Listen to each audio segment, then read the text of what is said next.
doing? Hi, Hi, so I've got Marie. Yes. Hi, Marie, and a son. my name's Bern. I'm Bern. her oldest son. What's your name? Bern. Hi, Bern. Pleasure to meet you. All right, so how's Bern spelled?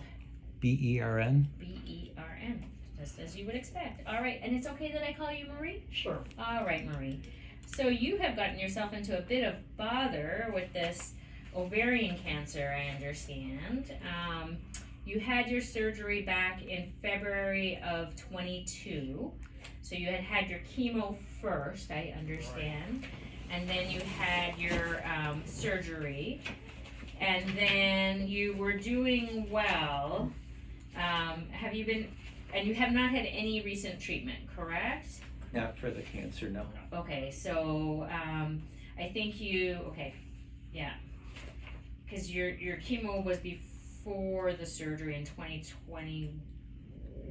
Yeah, it started the late fall of 2021. She had like 3 or 4 treatments. Then she had the surgery in February, and then she had 3 or 4 more chemo after the surgery. Okay. And I think by May, she got the signal that whatever they could see wasn't visible and levels had gone down. Great. And your surgery was 2/4/22. Does that sound correct? February. Yeah, it's the day of my retirement, yes. Okay. Sounds real correct. Okay. What job did you retire from, Bern? I was a branch manager for a bank. Okay, good for you. All right. And now he's retired and takes care of his mother. Oh, well, I'm sure you take care of yourself most of the time. How do you live? Do you live on your own? Do you live with one of your kids? I live on my own. No, she doesn't. I guess I My don't. dad and her live in their home. My siblings and I take care of them. Okay. Like I'm there 2 full days a week, and then some other siblings take over. Okay. We don't stay at night. Okay. So far, we're able to do this. But they're 24/7. Meaning someone's got to be. My sister lives like 2 blocks away. Okay. And my sister's the one that usually takes care of all the medical. Okay. So if I don't know the answers to certain things, I will give you grace. Okay, all right. And no prior radiation, correct, my dear? Correct. No radiation. No. And do you have a pacemaker or a AID or anything? No. All right. And you've she's got a port, just so Okay. you know that. And in her head years ago, she's got some clips because she had an aneurysm back in 2000. So they put some clips in. Okay. And nothing like lupus or scleroderma, correct? Right. Okay. And then you had 6 kids. Oh wow, you must have been busy. Last menstrual period was 1973. You had your first kid at 20. And your husband's same age as her, or? He's 88. Wow, you guys do great. And is the wheelchair just for appointments? Otherwise, you're able to. She's usually using her walker Okay. at home. Are you having any bleeding down No. below? Okay. No. And are you having any pain in the pelvis? No. Okay, good. And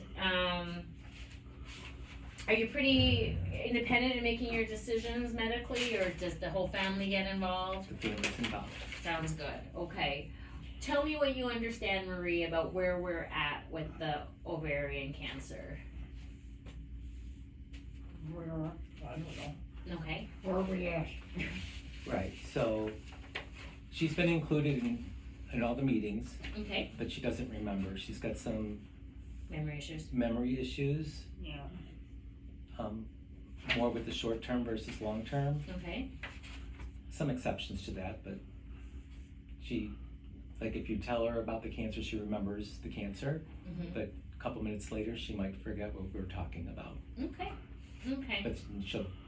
But if you bring it up again, she'll say, "Oh yeah, we talked about that." Okay. All right. Well, the reason that you were sent, and Dr. Gerges, I think it was Dr. Gerges or Nicole probably. did just an amazing note. So, so I'll tell you what I get from the last note that they had, and sort of what the question is to me. So I'm a radiation doctor, Okay. and so it sounded like overall, she had done very well with the prior chemo. But she's also done well being off of chemo, and there was a lot of issues about quality of life. With what looks like a recurrence now, they discussed whether or not to add more chemo. And the thought is you might do well with more chemo, but it's, it gets tougher each time you give more chemo, and you've gotten older since your last chemo, so sometimes that too, makes you less likely to do well with it.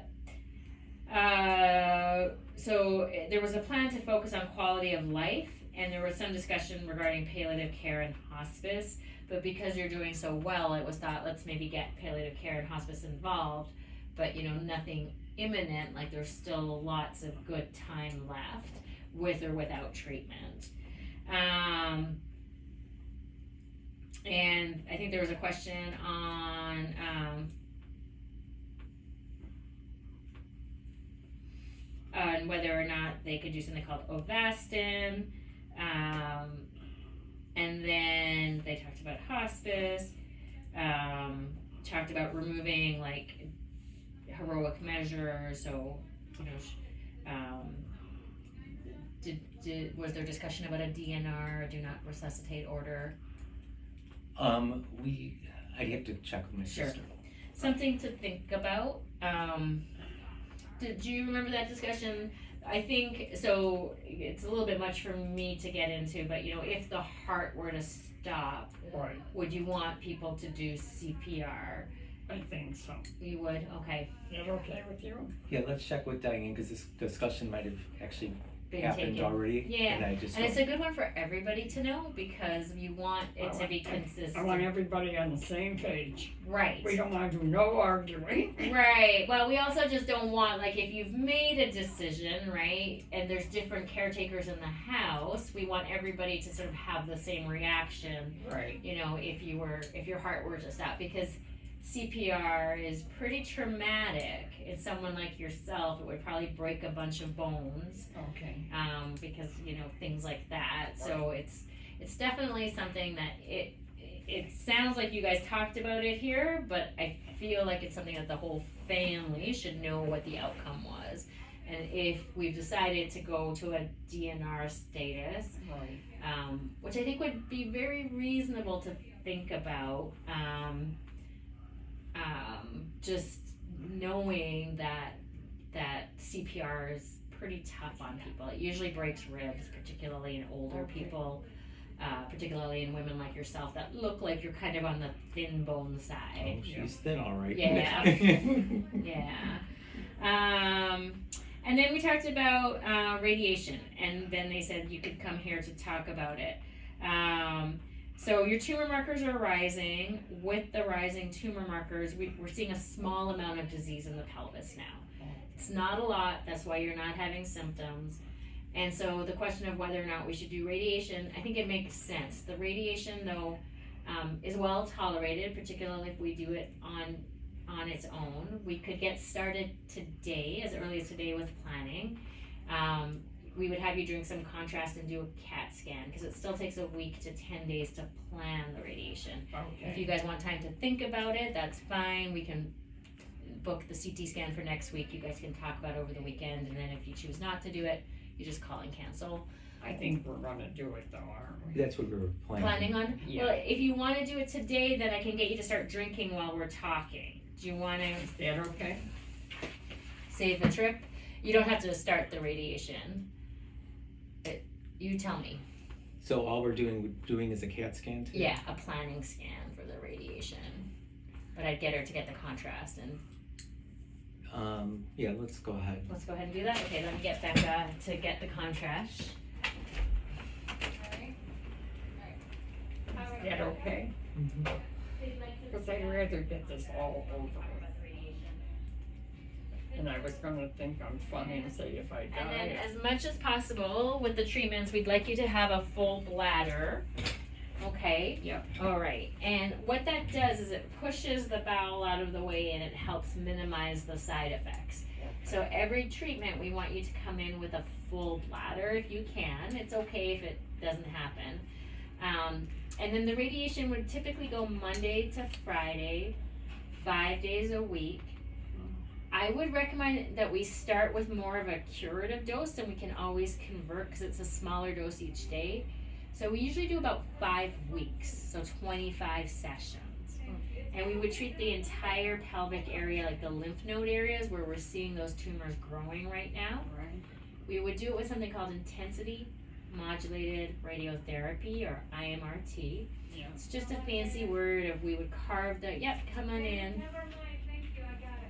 Okay, alrighty, so we're gonna give you this to drink. You don't have to do all of it, but about half would be great. Okay. This is Becca. Becca, this is Marie. Nice to meet you. I've seen you before, haven't I? I don't You know. look familiar to me. Alrighty, so Okay. we'll start drinking as we go. Okay. All right. I'll So be back. after today, it takes me about a week to plan the radiation. And then, you guys don't have the discs from Payless by any chance, do you? My sister does. On this, okay, maybe drop them off on Monday. And then we would plan the radiation, and we would maybe even target a little bit of extra dose to those like lymph nodes. The goals of treatment are still palliative. We don't think we can cure this cancer, Right. but we could probably give it a good amount of local control. Okay. And then that might prevent also, the tumor markers from going up. Sometimes that gives us like a longer time to thinking about doing systemic treatment, so chemo or immunotherapy. The side effects of treatment, people will lose hair, but only down here. You won't lose it up here, but pelvic hair, we can decrease your blood counts, make you tired. The main one is diarrhea. We can give you diarrhea. So during the radiation, we recommend the full bladder. That helps Okay. push the bowel out of the way and minimize diarrhea. We also recommend, this is the one time where I don't want you to eat healthy. I want you to eat very little fresh fruit or vegetables. Okay. Don't worry about that. So, all she really eats Yeah. is ensures Okay, any type of loose food like oatmeal I can do with Okay. her, ice cream, okay, smashed bananas with the yogurt. So she doesn't eat really solid food. okay. So that's good. So, but yeah, just because there might be some diarrhea with the treatment, fatigue or tiredness, and it builds up. So week 1 is much less, and Mondays are much less. But by the time we get to Friday of like week 5, there's a lot more fatigue. Okay. I think the goals of treatment are palliative, so we can always break if we need to, or truncate. So once we've gotten about 3 weeks of treatment in, if that's all we want to do, that's fine. If she's really having a bad day or had a bad night or whatever, having a lot of diarrhea, we can just hold, we tack it on to the end. So like say she misses a Wednesday and a Thursday, sometimes we're closed like Friday for a long weekend, we would just hold those 3 treatments and give them at the end. Okay. Alright, keep drinking just a little bit more, sweetheart. Okay. Yeah, you're doing great. I can't drink and talk at the same Yeah, okay. no, that's okay. I can't do stuff like that either. Okay.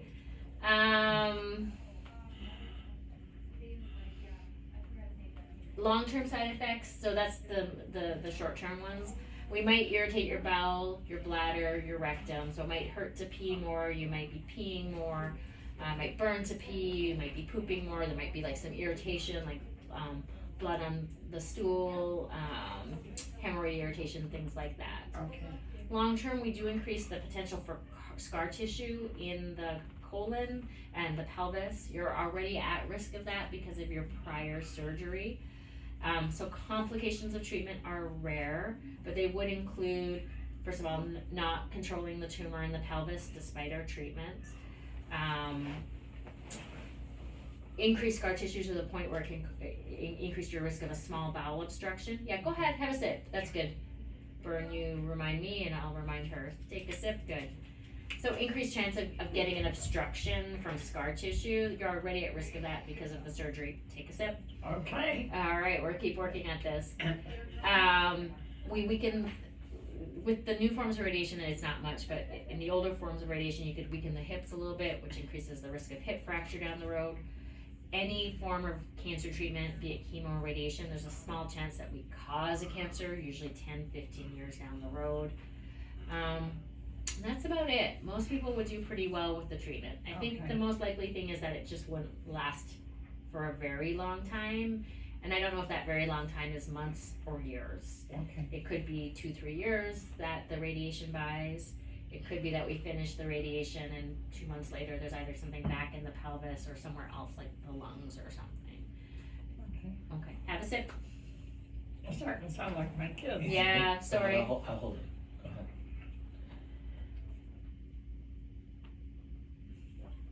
I got it. Good. All right, what are your thoughts? That's something you'd like to do then? I think so. Okay. So my siblings are all going and my dad are gonna listen. I've Sure, got this taping, okay, just so they can listen to what's going on. sure. Um, We wouldn't start until like next week anyway. right, At the earliest, or like the end of the week, so you guys have time to think about it. You don't wanna do it, no harm, no foul, just let us know. Okay. that's why I thought we'll do this today. Yeah. That doesn't hurt anything, so. Yes, I'd like to start. Okay, I think that makes sense. I think it's hard for me to say how you would do with chemo. It sounds like you did well the first time, which is always a good sign, but you are a few years older now, because that was in 2021, was it? So that was still 3 years ago. Right. And I'm a lot older now. Okay, Oh, have a sip, my dear. okay. All right. Now you sound like my kids. Yeah, I do. I'm gonna grab my stethoscope and I'll be right back, I'm gonna okay? hold this for you. You're just gonna drink.